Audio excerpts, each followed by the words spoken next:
Jersey. Mr. President, first I have two requests for committees to meet during today's session of the Senate. They have the approval of the majority and minority leaders. Duly noted. Mr. President, I ask unanimous consent to speak for up to 5 minutes. Without objection.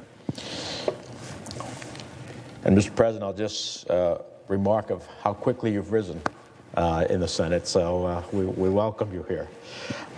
I rise today in support of Tony Blinken's nomination to be Secretary of State. I want to thank Senator Risch for working with me expeditiously to get this nomination to the floor, and I appreciate his work in common cause to achieve it. We all know Mr. Blinken has impressive credentials. He was confirmed by the Senate as Deputy Secretary of State, and before that served as a Deputy National Security Advisor and as the Staff Director at the Senate Foreign Relations Committee.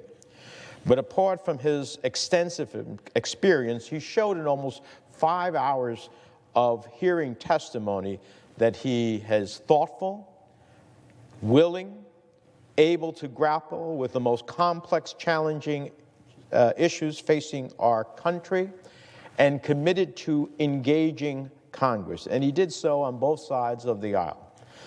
Not surprisingly, the Foreign Relations Committee reported him out by an overwhelming bipartisan vote.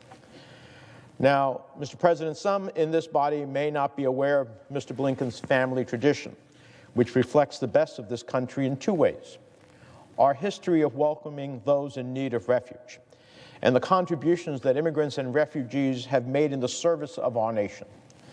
Mr. Blinken's family came here fleeing persecution. His grandfather, Maurice Blinken, fled Russian pogroms. His father's wife, Vera Blinken, fled communist Hungary. And his late stepfather, Samuel Pizar, survived Nazi concentration camps and met the first U.S. soldiers he saw with the only English words he knew: God bless America.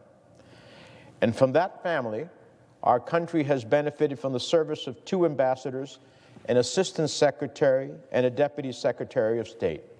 What a testament to the power of the American dream. Mr. Blinken must be confirmed so we can start addressing the challenges we face abroad.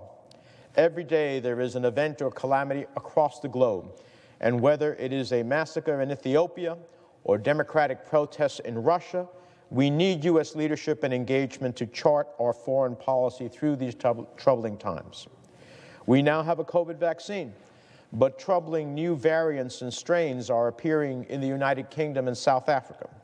We need a confirmed Secretary of State and a robust State Department to revitalize the traditional U.S. role as a leader on global health issues. This is just one of the many things we have to do to bring this pandemic to an end, both in this country and abroad.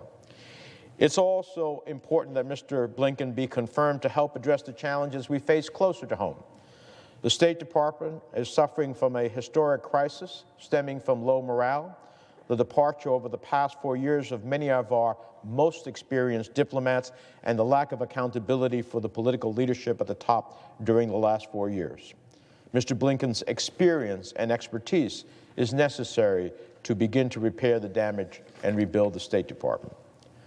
Moreover, the office of Secretary of State is fourth in the presidential line of succession and is one of the most important national security positions in the government. To paraphrase former Secretary of Defense James Mattis, if we do not support diplomacy, our armed forces will ultimately need more ammunition. He was right.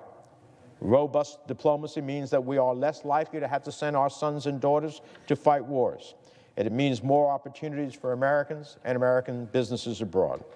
I strongly support Mr. Blinken's nomination today because he is the right person for the job, and because we cannot afford to leave this post vacant any longer.